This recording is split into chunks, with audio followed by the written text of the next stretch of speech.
ngai lumung vi Songpijang la pau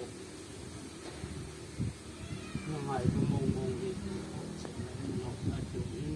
nang ho zan su ke zan nang ang bo je tin ko pidang ko lo pi pi na bun te man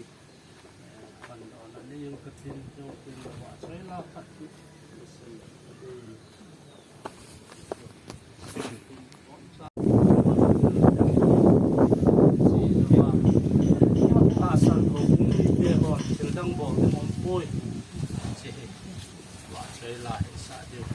man ten bol na ho kanai masang ni chi in tin sun chi in mol tin sun le mai cham han na ani ke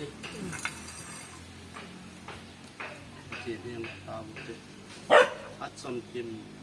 ke tin bol hinang ni lang na lo tin an mo chen tin ta tin je ki pan za le mai cham tin sun chen nang ni na chan chung chi wa mal so tawa mon na ki pa chan chi ko chi mau na lo pin ni changa che so stamina ko e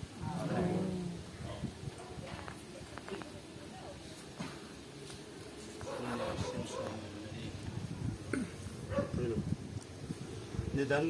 di le ni som ni to kan pe ma pa kai cha pasar hen khum Haolai moderator cases assembly in che ngai ke jin song ki पाँच ले लगाउ छु हे बकाई नि che song ki mang cha hen ama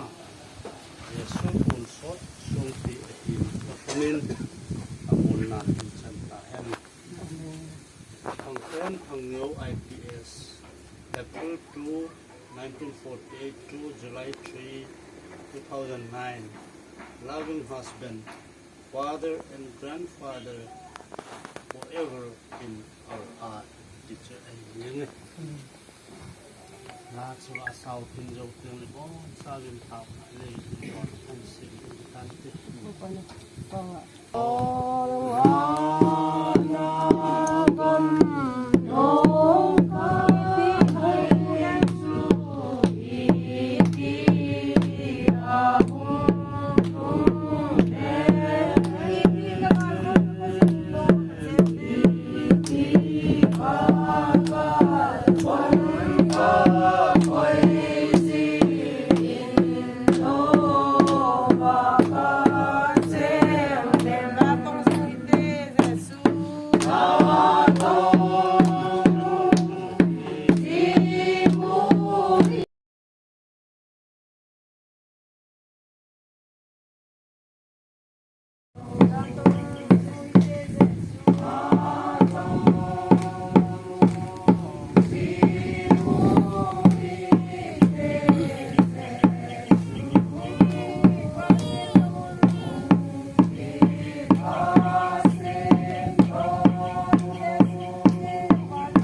Amen.